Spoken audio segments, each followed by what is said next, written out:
short ball put away. He doesn't miss too many. Oh, that's gone. Riyad ফুরিয়ে গেছে, দলকে দেওয়ার মতো আর কিছুই নেই, তার দম ফুরিয়ে গেছে। কে বলে এ কথা? আমি বলি সদ্য অভিষেকপ্রাপ্ত 22 বছর বয়সী সেই তরুণ।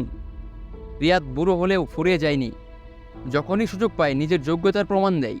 যারা ইম্প্যাক্ট আর ইভেন্টে দোহাই দিয়ে তাকে বাদ দিয়েছিলেন, আর যারা বলেছিলেন আধুনিক ক্রিকেটে সে আর চলে না, 103 মিটারের বিশাল ছক্কা তাদের পারফেক্ট জবাব। বয়সের দিক দিয়ে ঠিকই বয়স্ক রিয়াদ, কিন্তু তার পারফরমেন্সে বলে অন্য কথা। চুল দাড়ি সব প্রমাণ দিচ্ছে ফুরিয়ে যাচ্ছে সময়।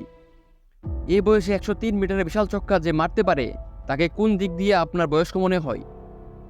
ধারাবাহিকভাবে পারফর্ম করে যাচ্ছে। টি-20তে স্ট্রাইক রেটও দুর্দান্ত। পেশির জোর যে এখনও হয়নি একটুও নড়চড়, তা দেখিয়ে দিলেন জিম্বাবুয়ের ম্যাচে। কিন্তু রিয়াদের কাছ থেকে কিছু পাওয়ার নেই বাংলাদেশের, একথা অনেকেই বলেছেন। তারা ভাবুন, চিন্তা করুন, রিয়াদ কি আসলেই বুড়ো, নাকি শুধু বয়সের দিক দিয়েই বুড়ো? কিন্তু তার কাছ থেকে আরও অনেক কিছু পাওয়ার আছে এই বাংলাদেশের ক্রিকেটের।